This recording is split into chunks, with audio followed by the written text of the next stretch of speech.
After 3 years of dating Brooke, he still refuses to propose to me. Later, he fell head over heels for my stepsister Tina and began to pursue her with great fanfare. This time I didn't cry, nor did I silently wait for him to finish playing and turn back like before. She discarded all the gifts he had given her and shredded the wedding dress she had secretly bought. On his birthday, he left the capital city alone. Before getting on the plane, Brooke suddenly sent me a WeChat message. "Why aren't you here yet? Everyone is waiting for you." I smiled and didn't reply, blocking all his contact information. He didn't know that, just half a month ago, I accepted Fred's proposal at the university. After the plane lands in the new city, we will get married. Fred, I've made up my mind. I stand in front of the mirror, looking at my pale and frail self. It turns out that making an important decision in life isn't that difficult after all. "Alice, will you accept my proposal?" Fred's voice came through the phone, heavy and somber. A sudden pang of sadness struck my heart. As the tears fell, I nodded slightly. "I agree." "Alice, do you know? I have been looking forward to this day since college." The me in the mirror, I don't know when, already has a faint smile at the corners of my lips. "In half a month, I will have finished dealing with things here." "Okay, Alice, I will always wait for you." The moment the call ended, someone suddenly pushed my room door open from the outside with force. "Alice," Dad said, clearing his throat a bit awkwardly. "Your sister isn't feeling well, and your room gets good sunlight. How about you two switch for a few days?" I didn't respond, my gaze falling on my stepmother Delilah and my stepsister Tina, behind him. Delilah spoke up, "Joe, there's no need to trouble Alice." Tina also felt wronged. "Yes, Dad, I'm fine. Don't let me cause you to upset my sister." "What trouble is there? You are also my daughter." After saying this, Dad looked at me seriously. "Alice, you are the older sister, you need to be more understanding." I stared blankly at my father in front of me. I thought I would be very sad, that I would cry bitterly. Because my biological father loves my half-sister, who has no blood relation to him, more than he loves me. But I didn't shed a single tear. I even smiled and nodded at them. "All right, I'll switch with her. In half a month, I will leave here forever. It doesn't matter which room I stay in anymore." Dad looked very happy with my understanding. Delilah also smiled contentedly. After they left, Tina didn't go. "Sister, let me help you pack your things." She stood in front of me, incredibly well-behaved. As she glanced around the room, there was an unmistakable smile in her eyes. I didn't expect Dad to agree to let us switch rooms. "Sister, are you really mad at me? After all, I just took your Brooke and now I'm taking the bedroom you've lived in for 10 years. I didn't want to pay her any attention and turned to grab my suitcase. But Tina suddenly let out a cry and fell hard to the ground. When she fell, her arm hit the corner of the table, leaving a bruise. "Alice, what are you doing?" Brooke had come upstairs at some point and just saw Tina fall. He frowned and quickly walked over, carefully picking Tina up.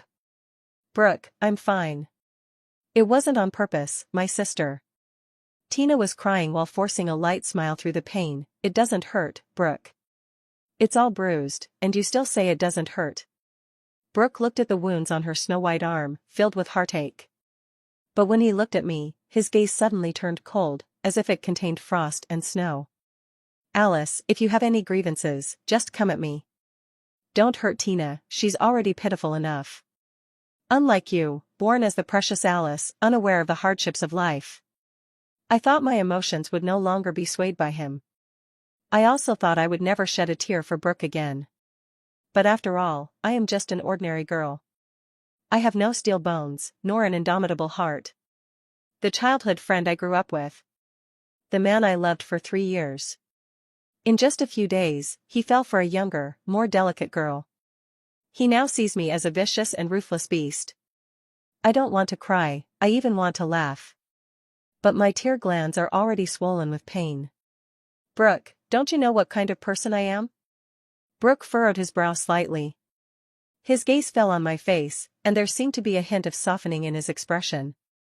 Tina suddenly started to cry. "Brooke, don't argue with my sister because of me. I'm fine, it's only right that she's angry with me." Tina's crying was very soft, as if she had suffered great injustice. Brooke looked at my gaze, and in the end, it completely froze. You are jealous that I like Tina. Jealous of how good I am to her. Jealous that everyone loves her. Alice, you are no longer the person you used to be, the you now is already twisted, isn't it? He finished speaking, picked up Tina, and turned to leave. I watched their figures fade away. Suddenly, I realized that my tears had dried up without me noticing. This is also quite good. These days, I've cried many times, because of Brooke.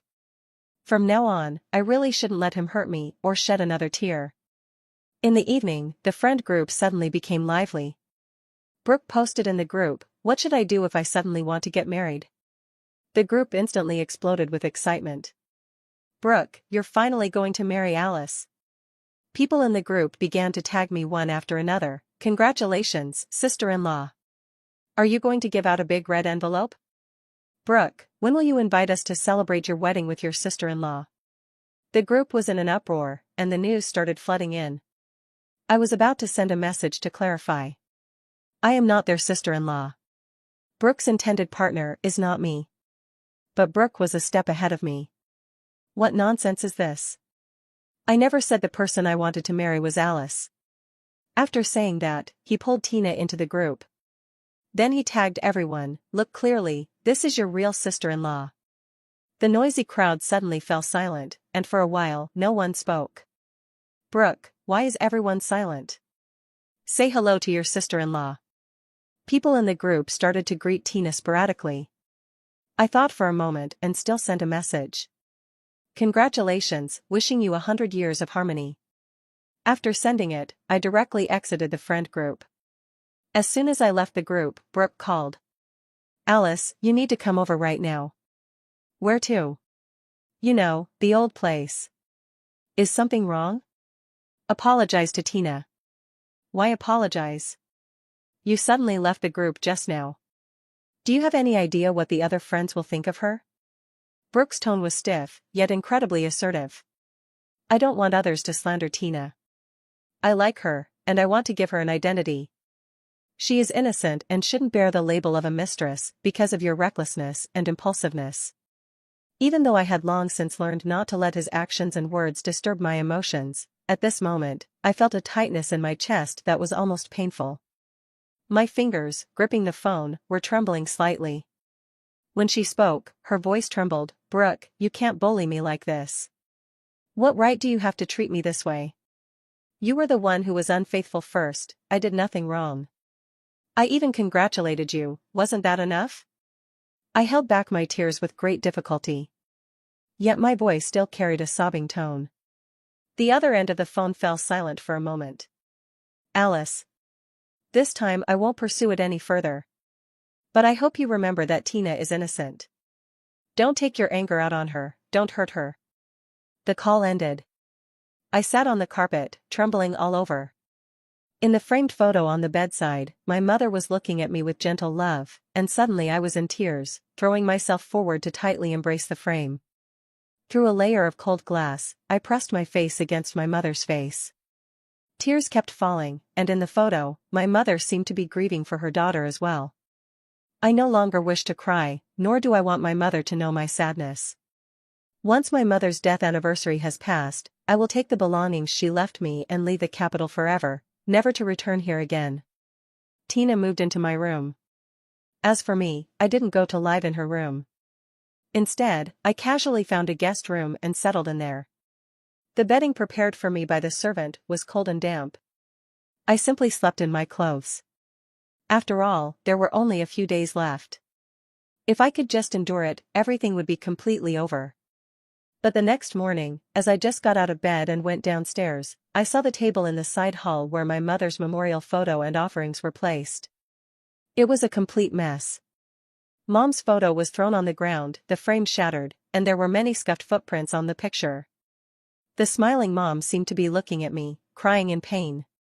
The offerings were scattered all over the ground, and Tina's pet dog was gnawing on them. Tina stood by, clapping her hands in approval. I stood there, feeling all the blood rush to my head in an instant. All reason, all the thoughts I wanted to suppress, vanished without a trace. I picked up the vase and smashed it down on the little dog like a madman. The puppy ran away, and Tina screamed sharply as the shards of the vase cut her arm. "Alice! What are you doing? How could you lay a hand on your sister?" When Dad's voice rang out, Tina had already cried and thrown herself into his arms. "Dad, save me, my sister wants to kill me." "Alice, you are getting more and more outrageous. Can't you see? She threw away Mom's offerings and damaged Mom's memorial photo." I was trembling all over, tears streaming down my face. I felt wronged for my mother, heartbroken. But Dad only glanced at the mess on the ground and frowned. "That doesn't mean you can hurt others." "Dad. Alice, your mother has been gone for so long, what do the dead matter compared to the living?" Tina, with her pale little face, timidly spoke up. "Dad, it was my little dog that accidentally knocked over the offerings. I was going to apologize to my sister, but as soon as she came downstairs, she rushed over and hit me. I didn't even have a chance to say anything before she smashed a vase at me." She raised her bleeding arm, looking pitifully at her father. "Dad, otherwise, Mom and I might as well move out." "The beast doesn't understand, do you not understand either?" Dad glared at me, suddenly raised his hand, and a heavy slap came down. I forgot to dodge. He seemed to be momentarily stunned as well. But in the end, he said nothing, turned around, and took Tina to tend to her wounds. I watched their departing figures for a long time before I felt the burning pain on my face. I raised my hand to cover my slightly swollen face, and as the tears fell, I couldn't help but laugh mockingly. I knew that this home no longer had a place for me. In the middle of the night, I was suddenly awakened by cries and screams. Just as I sat up, the door was kicked open from the outside. Delilah burst in crying, and before I could gather my thoughts, I received several heavy slaps across my face. "How can you be so cruel? Hurting her during the day isn't enough, do you want to kill her too?" Delilah threw herself into her father's arms, crying loudly. She knew very well that Tina was allergic to peaches, yet she deliberately spilled peach juice on the bed and the pillow. She wanted to kill our daughter. "All right, stop crying. Fortunately, Tina took her medicine in time and she's not seriously hurt." Dad gently comforted her while casting a disapproving glance at me. "Alice, you have disappointed Dad too much. You should move out tomorrow. Keeping you at home will only disturb the peace of our entire family." I looked at the man in front of me. Originally, he was the closest relative I had in this world. He had loved me immensely, and I was his only daughter, cherished like a precious gem. But then, everything changed. I feel like the female protagonist in a novel who has had her fortune taken away, gradually becoming nothing. At first, I couldn't understand. I cried, I made a fuss, I argued. But now, I have finally awakened. The bond between my father and me has completely come to an end. The day I moved out of the Chin family, my father said to me, "After your mother's death anniversary, I will bring you back home." I did not respond. Only after they left did I cut up and burn all the photos of me and Brooke, and the ones with Dad, from all these years. In the end, I shredded the wedding dress I had bought 3 years ago. It was after Brooke confessed her feelings to me that I secretly purchased it. It is the wedding dress that I have fantasized about countless times since my teenage years, the one that looks most like a little princess. But now, it has been cut to pieces by my own hands. What remains are the various gifts that Brooke has given me over the past 3 years. There are novel and fun little trinkets, as well as valuable jewelry. I picked out the expensive ones, preparing to have my best friend keep them for me first. After I leave the capital, she will return it to Brooke for me.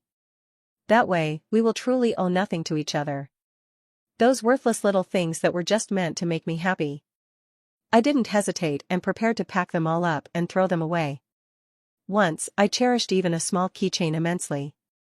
But now, when it comes time to throw it away, I find that not a single ripple stirs in my heart. After doing all this, I carefully and meticulously wrapped my mother's portrait, gently placed it in the compartment of the box, and left the home I had lived in for 10 years without looking back. As I walked out the door, Brooke's car happened to arrive. I didn't even glance at it. But the car suddenly stopped beside me. The back window rolled down, revealing Brooke's handsome and noble face. My gaze merely brushed past, and my steps did not pause. Alice. Brooke furrowed her brow slightly. Where are you going? I dragged 2 very large suitcases, and walking was already a bit strenuous.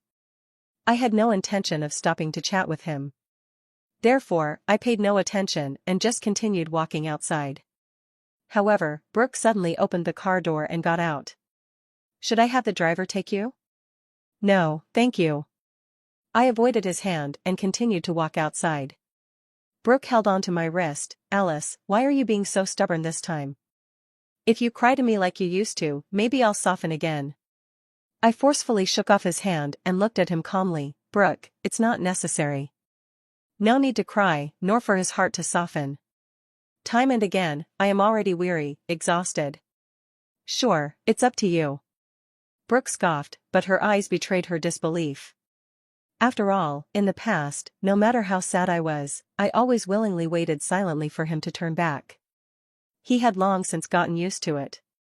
Everyone around him said, I can never be apart from him. He believed it without a doubt. I dragged my suitcase, preparing to leave. Tina's gentle voice had already sounded. Brooke, you're here. She lunged forward, tightly grasping Brooke's arm, her body pressed against hers. Are you feeling any better from the allergy?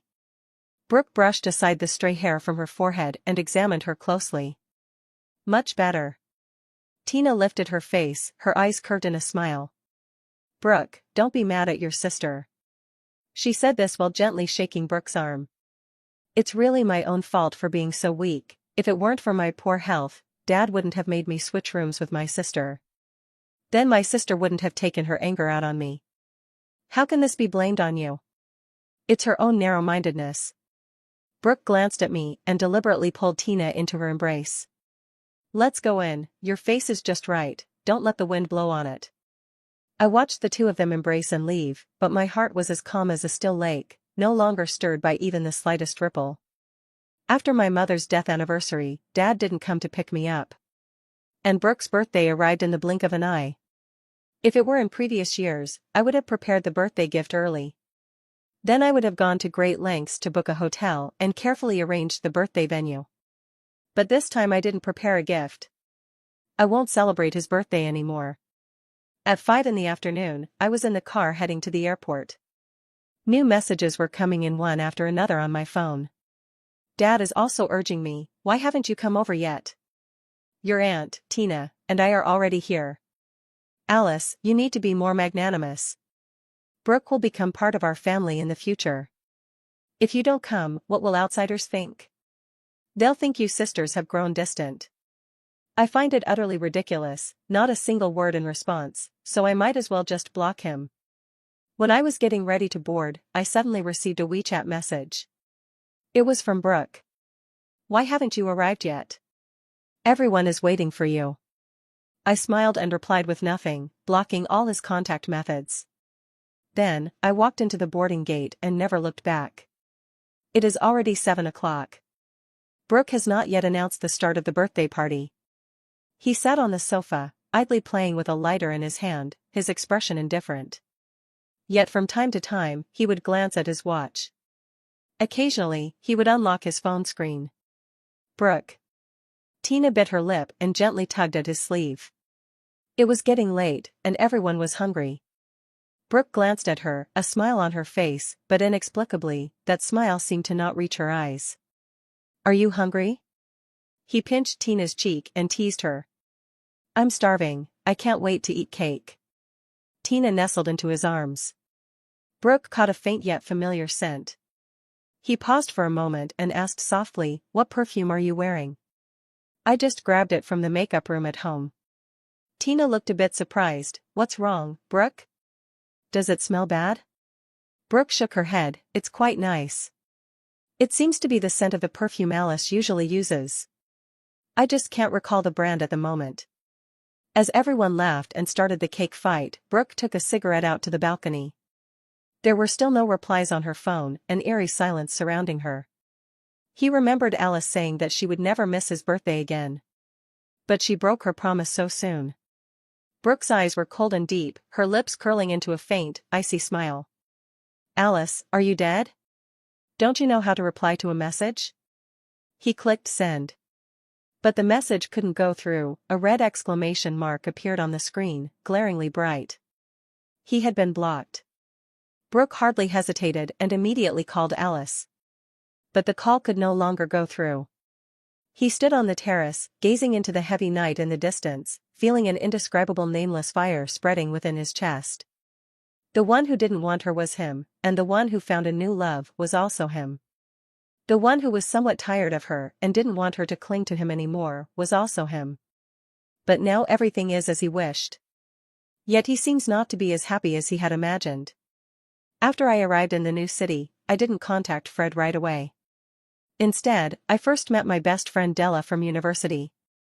I want to share this secret with her. But for the moment, I haven't figured out how to tell her. However, to my surprise, at the welcome dinner that Della arranged for me, I encountered Fred. He was dressed in a black business suit, standing at the entrance of the private room, with a coat of the same color draped over his arm. The corridor light behind him fell on the colorful and exquisite mural, casting a splendid play of light and shadow. Yet he stood just outside that light and shadow, as if everything around him had become a mere backdrop to his presence. After several years apart, he seems even more handsome and composed than he was in college. After several years apart, his current identity, however, is that of my fiancé. My cheeks couldn't help but flush slightly. My gaze fell, fingers twisted tightly, gripping the lace at the hem of my skirt. Even my back was faintly damp with sweat. Della was already incredibly excited as she spoke. Fred, what brings you here? Tonight, while discussing business here, I happened to see an old classmate, so I came uninvited. Fred said this, but his gaze lingered on my face, pausing for a few seconds before slowly moving away. The old classmates don't mind if I join for a meal, do they? How could that be? Everyone was extremely excited and greeted enthusiastically. We can't even invite you if we wanted to. Fred then smiled and walked in. Then I won't be polite. He happened to be sitting directly across from me. The classmates all greeted him and exchanged pleasantries. Only I, from beginning to end, kept my head down and didn't dare to meet his gaze. But Fred seemed unwilling to let me go. Alice, have we become estranged after not seeing each other for years? Suddenly hearing my name called, I instinctively looked up, only to meet Fred's eyes, which held a faint smile. In an instant, my face flushed red, and the back of my neck felt hot. After a while, I finally got up and raised my glass. Fred, long time no see. Alice, long time no see. Fred looked at me deeply for a moment before clinking glasses with me. I took a small sip of the spicy wine and had just settled down slowly when Della tugged at my sleeve and winked at me. You two are acting strange, babe. What's wrong? From the moment Fred entered, his gaze never left your face. You must be mistaken, Della. Don't worry, sister is born with a gossiping nature, with sharp eyes that can see through any tricks between men and women at a glance. I couldn't help but press my lips together, my heart racing wildly, a chaotic mess. After graduation, I returned to the capital city with Brooke. I haven't seen Fred since then. Aside from the occasional holiday greetings on WeChat, there has been no contact at all. Until recently, Brooke began to pursue Tina with great fanfare. It was then that Fred suddenly contacted me. So far, we have only made a few phone calls. After agreeing to his proposal, this is still our first meeting. Even though we haven't even held hands, Della speaks as if we've already been through so much. By the way, Fred, do you have a girlfriend? I have a beautiful distant cousin, how about I introduce her to you? A female classmate suddenly asked a few questions, and the atmosphere instantly became lively. Della was not willing to back down. Fred, if you're single, take a look at our Alice. She's beautiful, well-behaved, has a great figure, and graduated from a prestigious school just like you. What a perfect match, right? I was both nervous and embarrassed. My face was so red it felt like it was about to bleed. Amidst the sounds of laughter and chatter, Fred's voice suddenly rang out solemnly. All right, Della, don't tease Alice. She has a thin skin, don't provoke her. Della made a face at him. Is Fred feeling sorry for the little junior? Fred smiled but did not answer, nor did he deny it. I stole a glance at Fred. He happened to be looking at me too. My cheeks flushed, and I quickly lowered my head. A message came in on my phone. Fred, wait for me a moment after dinner, I'll give you a ride. At the end of the gathering, I was waiting for Fred in the lobby downstairs. Suddenly, a friend from Beijing called.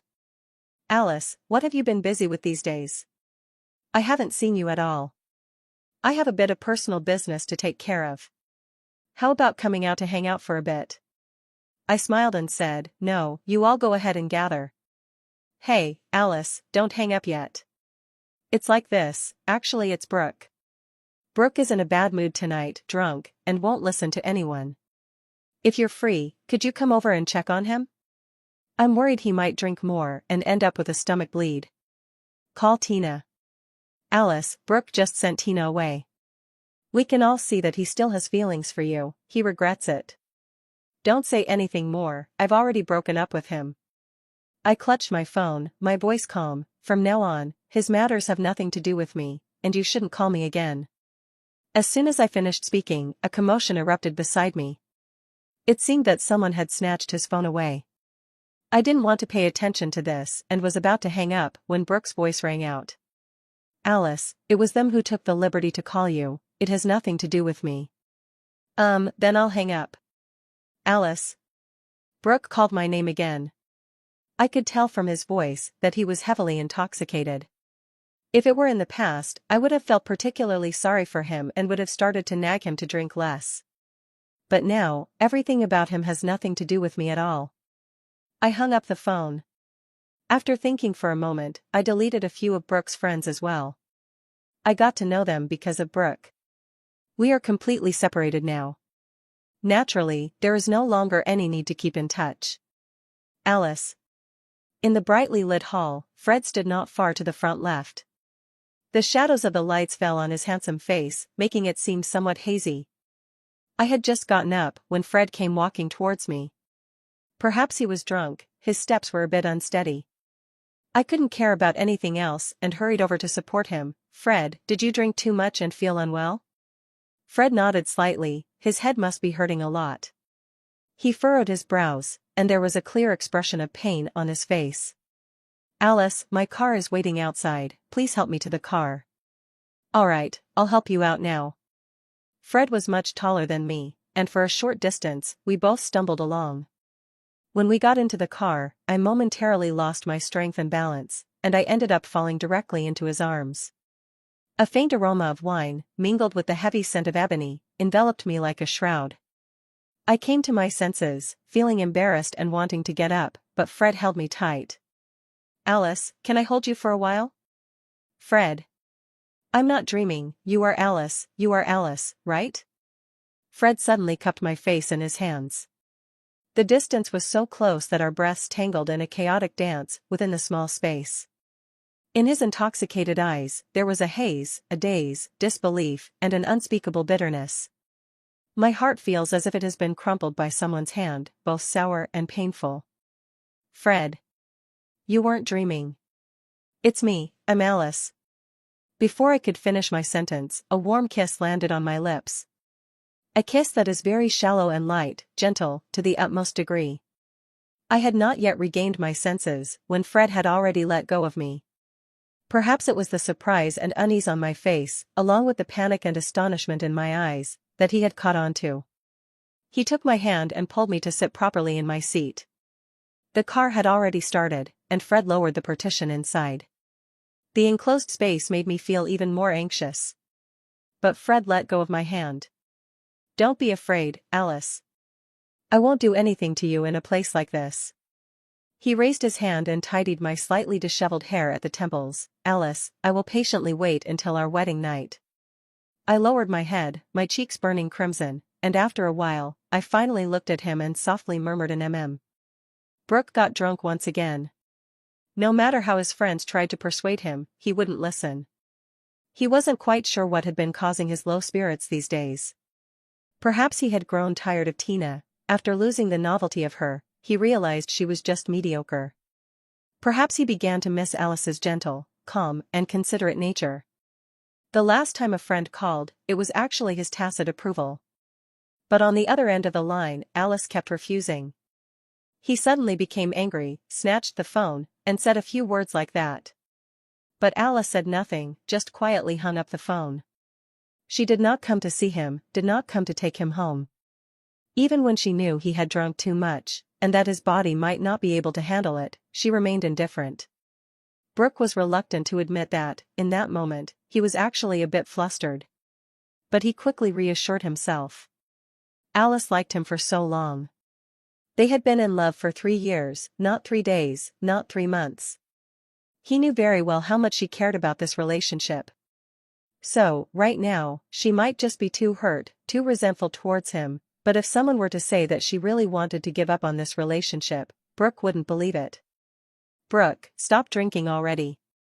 Do you want to risk your life? Don't you know that everyone has been very worried about you during this time? Friend pressed down on the bottle, earnestly advising, I just called Tina, she'll be here to pick you up soon. Please stop drinking, okay? Brooke suddenly loathed the name Tina. He pushed his friend away and smashed the bottle violently onto the ground.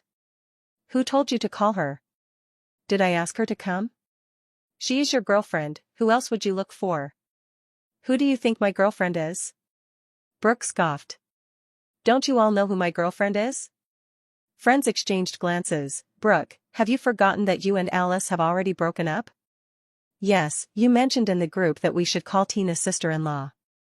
Before leaving the group, Alice even congratulated you. Aren't you and Tina both getting engaged? I won't get engaged.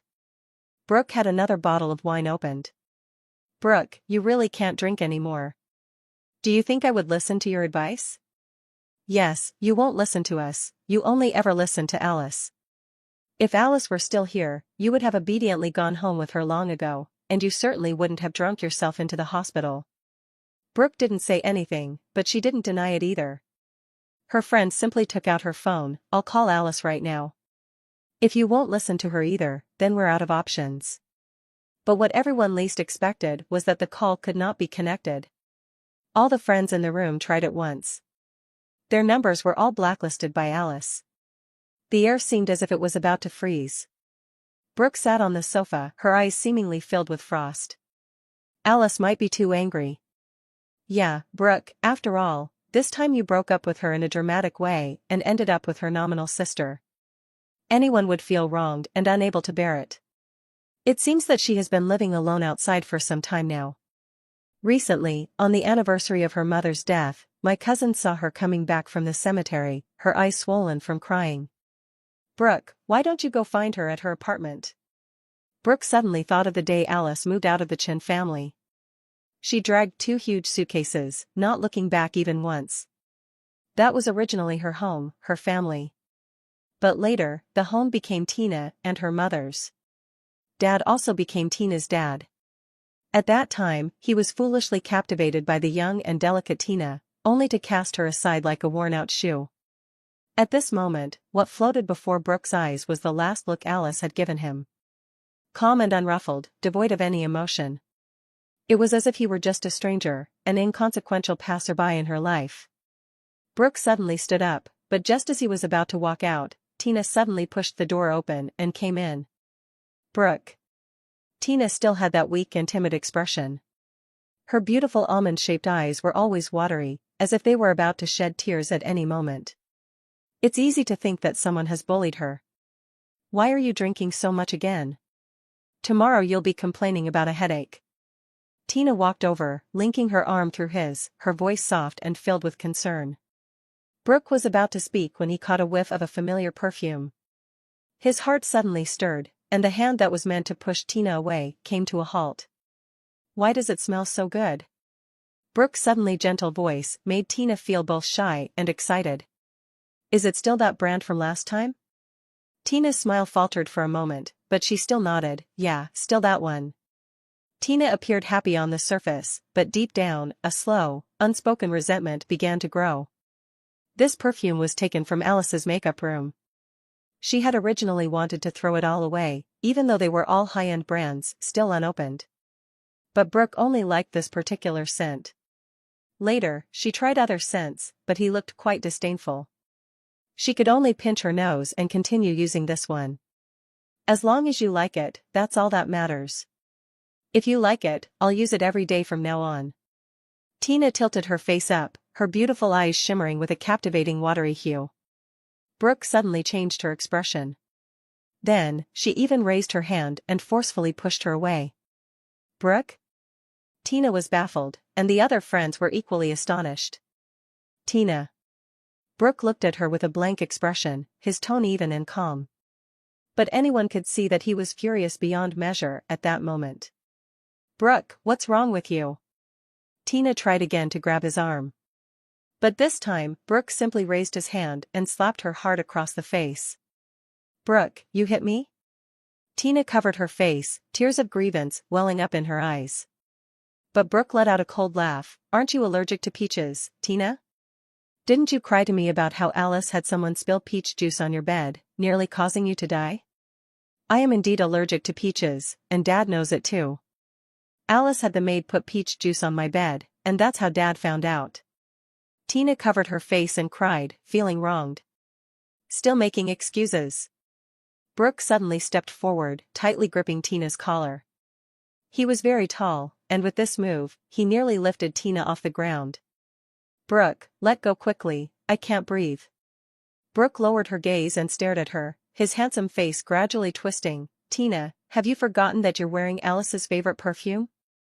This is something I bought for her countless times before, but I later forgot. Brooke suddenly laughed at himself, he had forgotten too much. He had forgotten how deeply Alice had been infatuated with him over the years, how much she had invested her feelings in him during all this time. He forgot the 3 years of love and companionship between them, and he also forgot how much she longed for them to achieve a happy ending together. He forgot that when they broke up, Alice was silently crying in front of him, yet she accepted all of reality in silence. He forgot the girl he had once loved so dearly, so kind and gentle. He forgot that he had once cherished her like a treasure, only to abandon her. He forgot too much, and thus he faced his retribution. The heart notes of this perfume are white peach and gardenia. You said you are allergic to peaches, so how come you, who uses this perfume every day, have no allergic symptoms? Tina's eyes suddenly widened, her face pale as death. She was trembling all over, shaking uncontrollably. So, from beginning to end, you have been lying. You plotted against her, deceived me, and also deceived her father. Tina, I was truly blind to have liked a woman like you, full of schemes. Brooke let go of her hand and forcefully pushed her away. Tina fell softly to the ground, trying to defend herself, but she couldn't find a single reason. This bottle of perfume was indeed the one she used every day, irrefutable evidence. I will tell everyone your true colors. Brooke looked down at her one last time, dropped this line, and slammed the door as she left. When the driver sped all the way to Alice's apartment building, he saw that her window was pitch black, with no lights on. Perhaps she had fallen asleep, but Brooke did not want to give up. He just wanted to see her as soon as possible, to apologize, to admit his mistakes, and to seek her forgiveness. No matter how he rang the doorbell or knocked on the door, Alice did not come out to open it. Later, the neighbor, unable to bear the disturbance, called the property management. It was then that he learned from them that Alice had already moved out, and she had entrusted the property management to help sell the apartment. Where did she move to? Is she still in the capital? Will she come back? When will she return? Brooke knows nothing. He had only one thought deep in his heart, a thought that filled him with extreme panic. Like a beast lurking in the shadows, it was waiting for the moment to devour him. He has lost Alice. He may, forever and ever, completely and utterly lose Alice. The various schemes and slanders that Tina and her daughter had plotted against Alice were finally all exposed. Even the servants of the Chin family stepped forward to speak up for their Alice. The day the mother and daughter were driven out of the Chin family's residence, they were in a very sorry state. Like drowned rats, they were beaten by everyone. Brooke stood among the withered crabapple blossoms in the garden, and suddenly her eyes turned red. The begonia flowers may wither, but will bloom again. Yet some people leave and will never return. In recent days, Uncle Chen has tried every possible way to contact her many times. But as soon as the call connects and she hears their voices, she always hangs up in silence.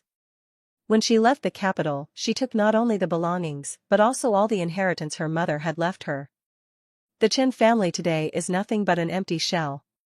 They all know that she will never return. Not far away, there were sounds of commotion and a woman's cries and curses. Perhaps it was because the dream of wealth had shattered that Tina and her daughter revealed their originally sharp and bitter true selves. "Open the suitcase, I want someone to check the luggage." Joe stood on the steps, looking somewhat haggard. Brooke looked at the elderly man in his twilight years and felt just as pitiful and ridiculous as he was. How absurd that they would drive away such a wonderful Alice for the sake of these two women. This is all retribution in this world. The mother and daughter refused to open the boxes, starting to throw a tantrum. But in the end it was all in vain. Dozens of huge boxes were forcibly opened. Beneath the piled clothes lay a trove of valuable bags and jewelry.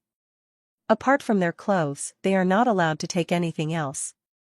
Joe's face was grim as he issued the order. The mother and daughter cried out and rushed forward, wanting to snatch back the jewelry. But they were pushed aside by the bodyguards. Not only were the valuable items in the box emptied, but the jewelry they were wearing was also taken off.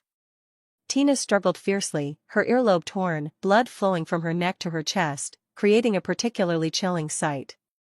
Yet her father, who usually doted on her, didn't even spare her a glance. He waved his hand, as if shooing away annoying mosquitoes and flies, driving the mother and daughter out. As Tina stepped out the door, she was still unwilling to give up.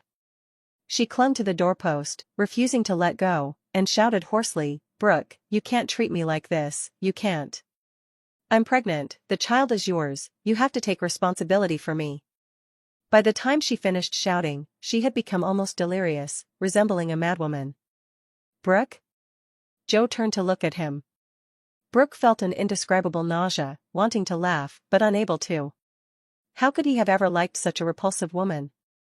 "Uncle Joe."